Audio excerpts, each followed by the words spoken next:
예배도 드리고 있습니다. 오늘날 예배에 대한 개혁이 좀 필요한데, 그 예전에 중세시대 때는 천주교에서 너무나도 그 형식과 틀에 박혀있는, 그래서 외식적인 행위의 예식이 강조되어서 문제가 있었던 반면에, 또 오늘날의 예배는 너무 무형식을 추구하다 보니까 그냥 극장식 예배가 되어버려요. 그래서 앞에서 설교하는 사람 설교 듣고, 앞에서 찬양하는 성가대하는 거 듣고, 그리고 그냥 오늘 예배 좋았다 안 좋았다 그렇게 평가를 해버리게 되는 그런 것도 역시 문제가 있다라는 거죠. 그 예배의 원래의 의미는요, 경배하다 또는 절하다. 그러니까 이렇게 절하는 그런 행위가 예배하다라는 그런 의미가 있습니다. 결국 어느 정도 형식이 있어야 하고, 우리 자신을 하나님께 드려지는 그런 행위가 있어야 된다. 그냥 앉아서 이렇게 설교만 멍하게 듣다가 가는 게 아니라 우리 자신이 드려지는 그러한 것이 있어야 되지 않을까. 그래서 종교개혁자들도요, 너무 지나친 카톨릭의 형식주의를 탈피하고 성경에서 말씀하고 있는 기본 형식, 즉 말씀, 성례, 권징, 이 세 가지는 지켜야 한다라고 말을 했어요. 근데 오늘날 이 말씀이 너무 강조되다 보니까 이 성례에 대한 부분이 너무 약해져 버렸다. 저희 교회도 1년에 2번 정도밖에 안 했었는데, 세례와 성만찬을. 근데 올해는 4번으로 제가 좀 올렸습니다. 그래서 성찬도 4번 하고 세례도 4번. 근데 점차적으로 좀 더 늘려나가고 싶어요, 저는. 아무튼 예배가 이전에 보는 예배, 극장식 예배에서 이제는 예전적으로 우리가 드려지는 그런 능동적인 예배로 바뀌어야 한다라는 그런 목소리가 지금 많이들 일어나고 있습니다. 자, 아무튼 본질적인 것은요, 우리 부활하신 주 예수 그리스도를 경배하고 온전히 그분께 우리 자신을 드릴 수 있어야 한다는 거죠. 지난주에는 특별히 성찬식과 세례식 때문에 말씀을 좀 짧게 준비했는데, 오늘 설교는 그 복습과 또한 보충이다라고 생각하셔도 괜찮을 것 같습니다. 특별히 지난주에는 부활의 증거로서 첫 번째 뭐가 있었죠? 예수님의 뭐가 있었죠? 예수님의 빈 무덤. 예수님의 빈 무덤. 사진도 보여드렸잖아요, 그죠? 그 사진을 제가 지난주에 보여드렸는데, 이번에 노예 갔더니, 이번에 성지순례 갔다 왔던 목사님 한 분이 자기가 그 전에 성지순례 갔었는데, 이거는 자기가 그때 새로 찍은 사진이라고 그러면서 자기가 찍은 사진을 보여주는데, 지난주에 제가 했던 사진이랑 똑같은 사진을 보여주시더라고요. 목사님, 그 사진 인터넷에도 있어요. 그리고 그 무덤 속 사진도 있는데요. 그래서 그래요? 그래서 제가 가르쳐 드렸더니 여기 다 있네 하면서 그 속 사진들 카피해 가셨어요. 아무튼 빈 무덤이 증거고, 또 하나는 뭐였죠? 거짓말하는 군병자. 돈 받고 거짓말하는 군병자. 사실 자기가 잘못했기 때문에 자기랑 자기 가족들이 다 죽을 운명이기 때문에 그렇게 얘기할 수가 없는데도 불구하고 돈을 받아서, 그리고 그것을 또 성도한테 잘 얘기해 주겠다 라고 하기 때문에 어쩔 수 없이, 제가 볼 때는 군병들 돈보다도 자기 가족들, 자기 우선 살고 봐야 되잖아요. 그래서 그랬을 가능성이 큽니다. 아무튼 스스로 자기들이 거짓말하고 있다라고 밝힌 것과 마찬가지다라는 거죠. 아무튼 오늘은 부활의 증인으로서 성경에 언급되고 있는 사람들 한번 보도록 하겠습니다. 자, 먼저 첫 번째로 예수님 살아있을 때 함께 있던 사람들이 증인이죠. 오늘 본문에 보니까 예수님께서 부활하신 후에 게바, 즉 베드로에게 보이시고, 후에 12 제자에게 보이시고, 그 후에 보니까 500여 명 형제에게 일시에 보이셨다. 뿐만 아니라 예수님께서 부활하신 후에 40일 동안이나 제자들과 함께 거했다는 것.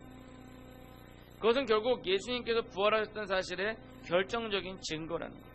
예를 들어서 한두 사람만 봤다, 그럼 뭐 한두 사람이 착각을 했다 라고 할 수도 있고, 또는 뭐 잠깐 스쳐 지나가다 봤다, 뭐 예를 들어서 뭐 어떤 그 남자가 자기의 부인을 너무나도 사랑했는데 길 가다가 찾길 건너는데 저쪽에서 자기 부인이 걸어온다는 거죠.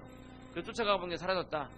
그러니까 친구들한테 그 얘기를 했더니 친구들이 하는 말이, 네가 너무 부인을 사랑한다는 거지 착각한 거야. 뭐 그럴 수 있어요, 그죠? 너무 이렇게 사랑하니까 그런 어떤 비슷하게 생긴 사람 보고 착각해 있을 수도 있어요. 근데 예수님은 그런 착각이나 환성이나 그런 게 아닌 게 40일 동안이나 제자들과 함께 거하셨어요. 그리고 한두 사람이 본 게 아니라 500명이 일시에 봤다는 거예요. 500명이 있는 자리에 예수님이 나타나셔서 500명이 다 예수님 봤다는 거예요. 도마는, 의심 많은 도마는 예수님의 창자국에 손을 집어넣고 예수님의 못자국에 손가락을 집어넣었어요. 이 예수님에 대한, 부활하신 예수님에 대한 기록은 너무나도 구체적이고 그 숫자도 많고 또 지상에 머물렀던 길도 길다라는 거죠. 예수님께서는 40일 동안 제자들과 함께 동행하시면서 하나님의 말씀을 더 구체적으로 풀어서 제자들을 더 아주 훈련시킵니다. 3년 동안 제자들이 따라다녔지만 3년 동안 제자들이 예수님을 따라다닌 게 자기들의 어떤 헛된 꿈, 오죽했으면 예수님께서는 십자가에 못 박혀 죽으시려고 그러는데 세베대의 아들들은 엄마 살로메한테 가가지고 우리 예수님 예루살렘 입성하시면 왕이 될 텐데 좀 자리 좀 좋은 자리 좀 청탁 좀 해봐. 그러니까 엄마가 예수님 올라가실 때 좌편과 우편에 있는 우리 아들들 좀 세워주십시오 라고 청탁하셨어요. 그러니까 3년 동안 예수님과 함께 있으면서도 이 십자가 부활을 전혀 몰랐다는 거죠. 아무리 설교를 해도 그것이 대체 무슨 내용인지 이해를 못하고 베드로마저 예수님을 막 꾸짖듯이 선생님이요 그러지 마십시오 막 그러면서 막 다구치고 또 제자 중 하나 가룟유다는 예수님을 은30에 팔아버리고. 그러나 이 모든 것들을 체험한 제자들은요 이제 예수님께서 그동안 자기에게 말씀하셨던 것, 그동안 자기들에게 보여주셨던 것에 대한 진정한 의미를 깨달아 알게 된 것이죠. 그런데 그럼에도 불구하고 사도행전 1장 7절에 보면 그들이 아직 성령을 받지 않았기에 부활하신 예수님께 물어보는 것이 이스라엘에 회복될 때가 언제입니까? 아직까지도 그 사람들 이스라엘에만 이렇게 초점을 두고 있는 거예요. 예수님께서 그들에게 말씀하시죠. 오직 성령이 너에게 임하시면 너희가 권능을 받고 예루살렘과 온 유대와 사마리아와 땅끝까지 이르러 내 증인이 되리라. 그들의 시야가 예루살렘에만 집중해 있고 유대 땅에만 집중되어 있으니까 예수님께서 예루살렘과 온 유대와 그다음에 사마리아와 땅끝까지 이르러 내 증인이 되리라 라고 이야기를 해주신 거예요. 그들이 결국 성령이 임하셨을 때 그들은 예루살렘, 유대 땅, 사마리아 그리고 땅끝까지 복음을 전하게 되었습니다. 즉 부활하신 예수님께서 제자들과 거했던 마지막 40일은요 그동안 제자들에게 가르쳤던 거 복습시키시고 또 더 확실하게 증거하신 거죠. 아마도 마가는요 정식 12제자 안에 들어가 있지는 않아요. 마가복음을 쓴 마가는 정식 12제자 안에 들어가 있지는 않아요. 그리고 예수님 부활하신 예수님이 있을 때는 나이가 어렸어요. 제가 볼 때는 한 16, 17살 정도의 나이 정도 되는 청년이었습니다. 그러나 이 마가가 제가 볼 때는 부활하신 예수님을 만났어요. 왜냐하면 예수님께서 6월절에 만찬을 하실 때에도 마가의 다락방에서 만찬을 하셨고 그 다음에 그 제자들이 성령을 받기 위해서 기도할 때도 마가의 다락방에서 기도를 했고 베드로가 옥에 갇혀 있을 때 베드로를 위해서 기도할 때도 마가의 다락방에서 기도를 했고 그러니까 마가의 어머니는 부유한 사람이었어요. 부자였어요. 그래서 마가의 다락방에 보면 되게 넓어요. 한번 보여주시죠. 사진 한번 보여주시죠. 네, 저희가 이제 마가의 다락방이다라고 추정되는 곳인데 꽤 넓죠. 저희가 2층입니다. 네, 2층이고 지금 저 밑에 층에는 다윗 왕의 가묘가 지금 있어요. 그래서 저희가 이제 예수님 당시에는 예루살렘 성 안에 있었고 그리고 저희가 위치가 넓어서 아무래도 120명이나 모여서 기도하기에 넉넉한 곳이다 라고 해서 이제 저기가 아닐까 라고 이제 추정하는 겁니다. 또 한 군데가 있는데 또 한 군데는 더 안쪽에 들어가 있는데 거기는 제가 사진을 보니까 좀 좁아요. 그러니까 120명까지는 못 들어갈 정도 장소예요. 근데 이제 저기가 유력하지 않을까라고 이제 많은 사람들이 보고 있습니다. 아무튼 저기는 마가의 다락방으로서 이렇게 있다가 나중에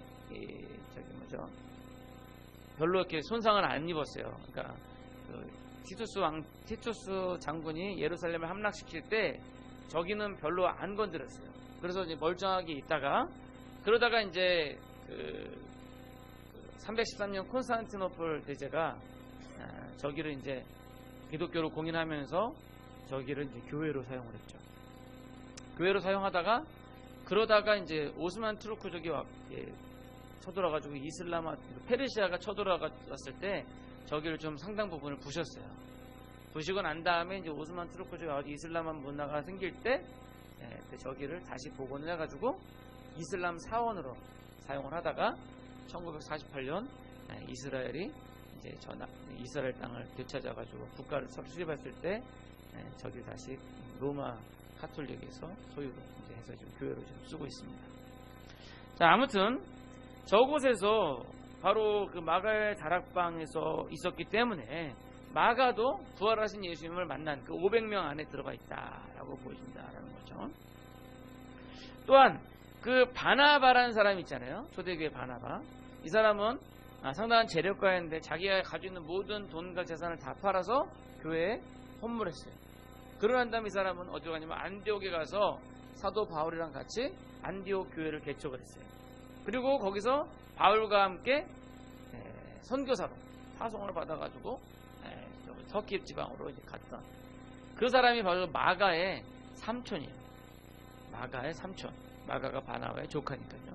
그러니까 다 이렇게 가족끼리 연결되어 있는데 그렇게 봤을 때 바나바도 역시 부활하신 예수님을 만났던 사람이다라고 보여지는 거죠.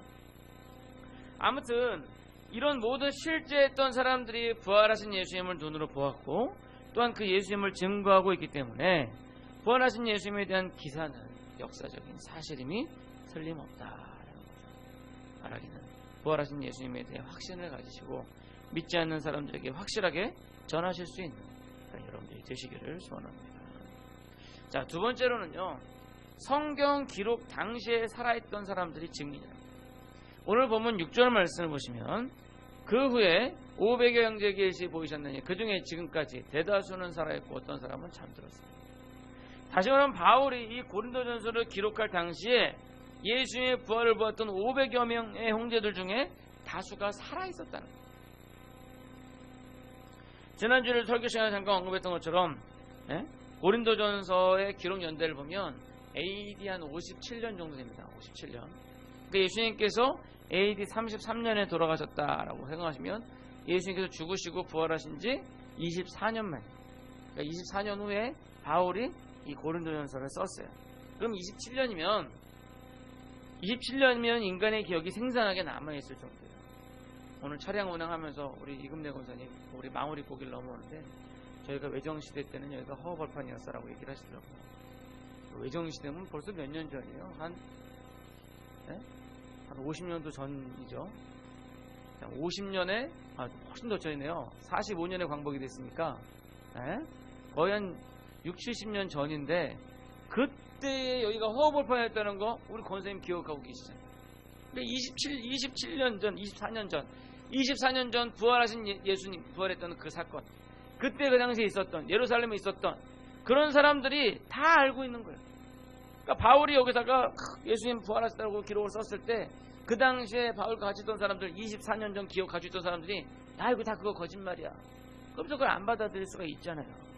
그럼에도 불구하고 그들은 이것을 하나님의 말씀으로 받고 게다가 이 말씀을 전부 다 필사했어요. 여러 개 이렇게 복사를 해가지고 뭐 지금처럼 복사기가 있어서 이렇게 집어넣고 복사하는 게 아니라 일일이 다 하나하나 기록을 한 거예요. 보면서 몇 권을 만들어서 그거를 또 각 지역에다 막 또 뿌렸어요. 그러니까 각 지역에 있는 사람들이 다 이 고린도전서를 읽는 거죠. 읽을 때 그 당시에 부활하신 예수님 본 사람들 또는 그 부활하신 예수님 당시에 있던 사람들이 이 말씀을 본 거예요. 그런데 그들이 이 말씀을 하나님의 말씀으로 받았다는 거죠. 그 얘기가요, 역사적인 사실, 자기가 보고 들은 거랑 똑같으니까, 그러니까 이것을 인정했다라는 겁니다. 결국 부활에 대한 역사적인 증거들이 확실하기 때문에 우리가 부활에 대해서 부정할 수가 없다는 거예요. 그렇다면 예수님께서 부활하신 것이 사실이라면 예수님께서 승천하셨다는 것도 사실이고 지금 이 순간도 살아서 역사하신다는 것도 사실이고 또한 그 주님께서 다시 오실 것이다 라는 것도 역시 사실인 거죠. 결국 우리 믿음이 사실이기에 우리는 이 믿음을 더욱 확실시해야 하고 또 이 복음을 세상에 전해야 하는 것입니다. 바라기는 부활하신 예수 그리스도를 여러분 당당하게 전하시기 바랍니다. 왜냐하면 그것이 역사적인 사실이고 또한 지금도 주님은 살아계셔서 우리 안에서 역사하고 계시기 때문이죠. 또한 세 번째로는요, 지난주에 짧게 제가 말씀을 드렸는데 부활하신 예수님을 만난 후 제자들의 삶이 바뀌었어요. 제자들의 삶이 바뀌었어요. 이전의 겁쟁이가 아니라 담대히 복음을 증거하는 죽음까지도 두려워하지 않는 그런 부활의 증인들이 되었다는 겁니다. 뿐만 아니라 예수님의 제자들로부터 그 소식을 들은 사람들 역시도 삶이 바뀌었어요. 사도 요한의 제자였던 폴리갑이라는 사람이 있었는데 이 사람은 로마 황제 트라이안식의 서머나 교회 목사였어요. 그는 약 168년도에 순교를 당하였습니다. 그는 시민들에게 존경을 받는 사람이었기에 로마 총독이 아이고 당신 나이 그때 86세였거든요. 우리 이금내 군사님이랑 비슷하죠. 당신 나이를 고려해서 봐줄 테니까 그리스도를 부인하고 황제한테 딱 한번 희생제를 한번 드려라. 그럼 당신 살려줄게. 그때 이분이 고백한 것이 뭐냐면요. 나는 86년간 나의 주 예수 그리스도를 섬겼습니다. 하나님 그분은 나를 한 번이라도 부인하시지 않으셨습니다. 내가 어떻게 그 모든 사악한 것에서 나를 보존하시고 나를 구원하신 나의 왕을 부인할 수 있겠습니까? 라며 당당히 화형을 당합니다. 그가 순순히 너무나 당당하게 화형을 당하기 위해서 올라가니까 그 군인들이 그것에 감복해가지고 원래는 나무에다 못을 박아야 되는데 그렇지 않고 그냥 밧줄로 묶기만 했어요. 그리고는 벌써 화형을 당해서 죽으셨어요.